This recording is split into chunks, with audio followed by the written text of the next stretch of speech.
there. Okay, so that's it, Benji, okay? There's your punishment if you're late again. Got it? Well, I mean, it's your business, so you can run it however you want. Thank you. But if you nice don't, of you. But also, if you don't want me in here, you don't have to have me in here. It's up to you. No, I'll have you in here because now I have a punishment for if you're late. Because I know being in here is way important to you. I think I can do it better from here. And, yeah, it is fun to be in here. Right. But it's ultimately what's best for you. Thank you. Thank you for that. And if you're late, you will be doing your job from outside the studio. Right, Eric? Do you think that's a good punishment? Yeah, it sounds fair. By the way, Eric, what can I do for you? Eric the Midget, ladies and gentlemen. Eric the black actor. It's Eric the actor. That's it. What about Eric the black actor? Eric the actor? Eric the black actor. All right, I got it. I'm club fucking footed, you asswipe. Eric, go ahead. What can I do for you? I'm calling you because I wanted to let you guys know that the meeting with Robert Mills, I talked to him yesterday on the phone, and it's being rescheduled for a couple weeks from now. Why? Because not able to make it down there. I got a letter. You're not going to believe this one. I know something about this. I got a letter from Robert Mills yesterday, who is a vice president of ABC, who I worked diligently to get Eric his shot at acting. And Robert expressed interest in meeting with Eric, so I put the whole thing together. Don't ask what I did. I get a letter from Robert Mills that I almost fell off my chair when I read it. I couldn't believe it. Eric, and I wrote Robert back. I go, well, this is why they call it the Whack Pack. Eric is insane. You know that. No, I'm not. He sits in there. I don't know if it's his club foot or what that's driving him crazy, but he's insane. I am completely sane, you fucking big-nosed asswipe. I disagree, and I'm going to read you Robert's letter. Listen to this. He goes, hey now, Howard. Just wanted to keep you apprised of the Eric the Midget developments. He called me at the beginning of last week to set up a meeting for Wednesday, meaning today. Okay. He then told you on the show last week that the meeting was set up for Wednesday. I completely cleared... Now, this guy's a vice president. He runs about, I don't know how many shows. He's in the middle of shooting the new Bachelor. Uh-huh. Okay. I completely cleared my calendar for Wednesday to make myself available to him. Now, listen to this. A guy, a big player at ABC, cleared his calendar to be completely available for Eric. And what did Eric do? I was also going to have him meet some of the scripted casting people at ABC, as well as some other reality casting directors for non-ABC shows. So he actually pulled other people away from what they were doing. He had a whole day set up for Eric. Now, any actor, so-called actor, my God, would shit their pants to get this kind of treatment. Yeah, there are people in Hollywood right now shooting themselves. I set this all up, and they don't hear from him. And so I call him today to confirm our meeting tomorrow, and he says he's not coming. You didn't even call them, Eric? Wait, hold it. He had to call Eric. Oh, my. He'd rather wait until the finale of American Idol and meet with me then. Oh, you're an idiot. I mean, can you imagine? I'm not an idiot. Yes, you are an idiot. Hey. You're certainly not an actor. Shut up. Let me finish the letter. Eric, the asshole. Listen to this. I do really like the guy, meaning Eric. Mm-hmm. And I'm excited to meet with him. But to say the least, it was more than a little irritating to clear my calendar, and then I have to call him to find out that he's canceling.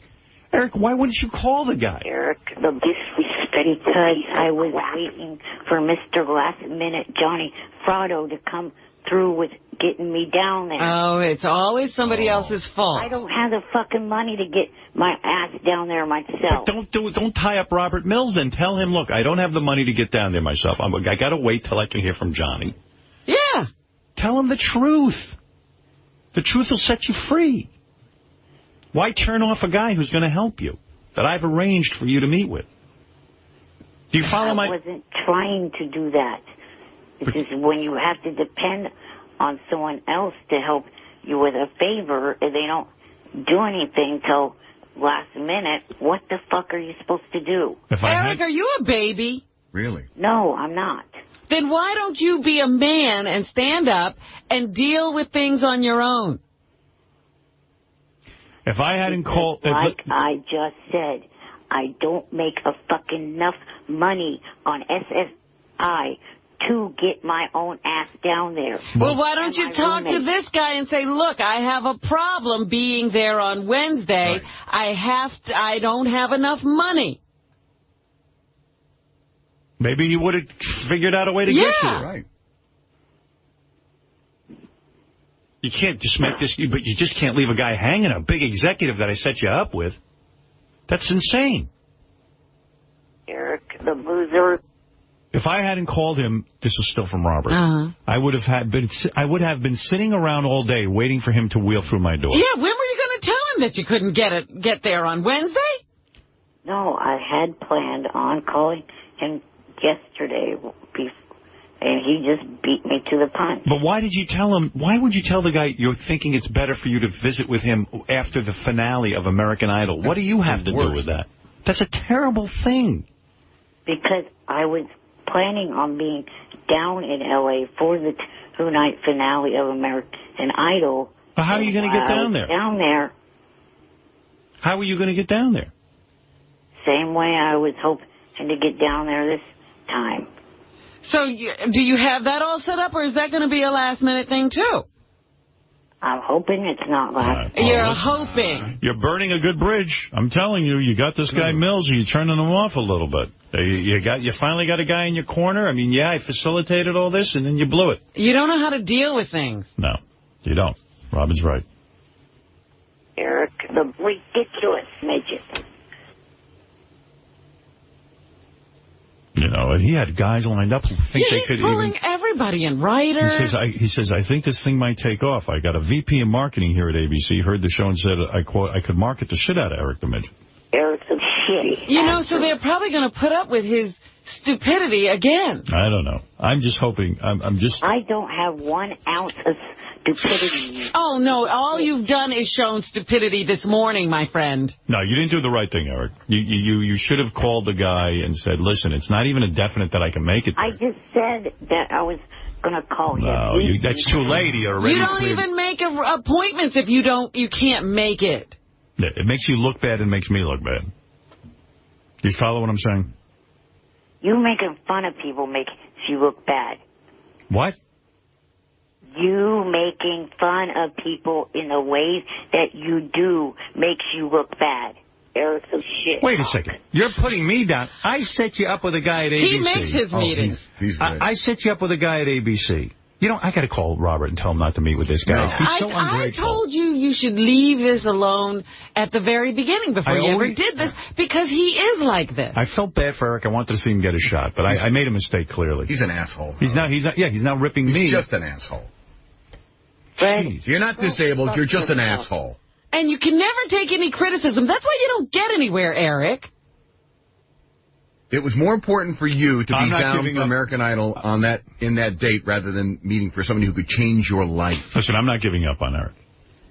But my point is, if he knew he was going to be down there for American Idol, make the appointment then. Duh.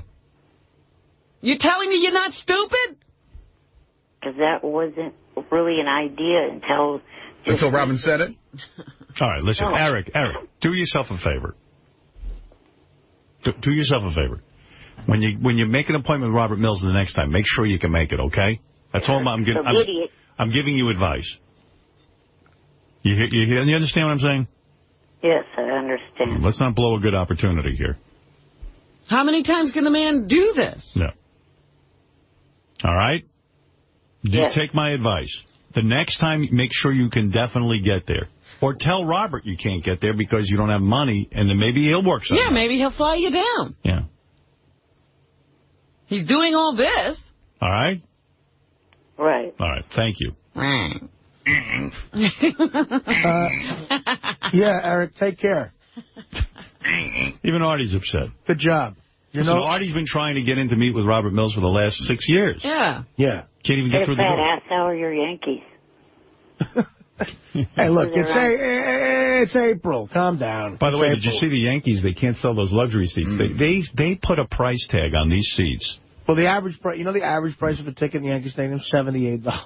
I mean, can you imagine? So they realized, price of a ticket. They finally woke up and realized in this economy, they can't sell those tickets for that much money. People don't have the money to spend. Yeah, it was like they were drunk when they put these prices up. Good. Yeah, so now they're lowering. In fact, your tickets now will be adjusted. Really? They're going to have to lower everybody's. They're going to say, Artie paid top dollar, and they're saying, well, if we have to lower the price, we have to reimburse. So they're going to send you back some money? He's going to get a rebate. I should, yeah. I mean, listen, good. I'm glad, because it's too much. They left the blue-collar fan in the dust, and that's the guy who built the entire franchise. I still have the tickets that my father sent away for the 1977 World Series. Now, these were the shittiest seats in the house, last row, upper deck, but still, you're in the stadium for the World Series against the Dodgers. What was the price on those? $10 a piece. Okay, yeah, well, there you go. $10 a piece, man. And I know it's 1977, but still, I mean, that's like fucking... That would be like, getting into the series for $50 now, and you can't get anywhere near the fucking stadium. And what is your response to Eric the Midget, who makes fun of you for loving the Yankees? You're saying it's too early in the season to even evaluate. It's April, As long as they have Girardi as their manager, they're not going to make it. All right, well, listen, I happen to agree with him. But anyway, hard to argue. All right, Eric, thank you. You've made some good points and some bad points.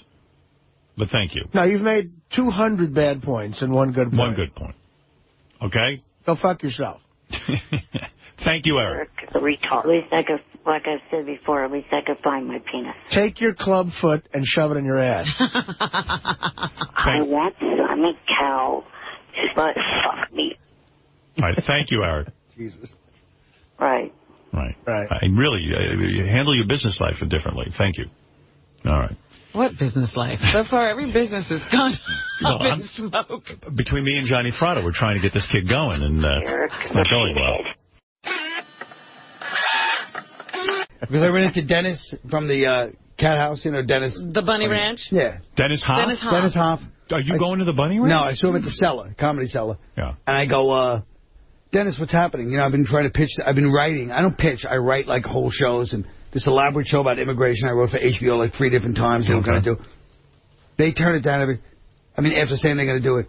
He goes, yeah, I'm excited. I'm in my 7th season on HBO. That's right. I know. This guy's got a whorehouse in Vegas, in Reno. Yeah. He's in his 7th season on HBO. And he gets specials. He gets everything. But he gave me a Whopper, what I really came in here for, too. He gave me a Whopper, which I scooped. I was going to give it to Steve Langford, and I selfishly kept it for myself. Good for you. That Eric the Midget is pretty well hung. All the girls say he's pretty well hung. Really? I swear to God. I don't want to say it. You did hear that. I heard that, too. Why isn't this national news? Well, look, people don't know what to make of that. And, you got to feel good for the kid. He's in a wheelchair. Of course, it's great. He's got a tough life. And the fact that God would give him a big penis, I mean, at least that's something. Again, God isn't it the greatest thing ever? It's kind of a waste, but... Isn't it the greatest thing ever? I'm club fucking cocked, you fucker. Well, I'm happy to I'm hear club fucking footed, you asswipe. Have you interviewed him about that penis? Not about the penis specifically, but going to the Bunny Ranch. Well, I know. I listened to the show, but I've never heard you bring up the... In a way, isn't that sort of a cosmic joke? I mean... It's great. Eric has so many things wrong with him. Even medical problems, real serious medical problems. Wasn't even supposed to be alive at this point. And then God gives him a big, thick cock, where really, how much can he get to use it? You know what I mean? Is it proportionally big or just actually big? Yeah, Dennis said the girls to him? said it's a big one. It's a big one. And these girls have seen a couple of cocks, Yeah, that's pretty wild.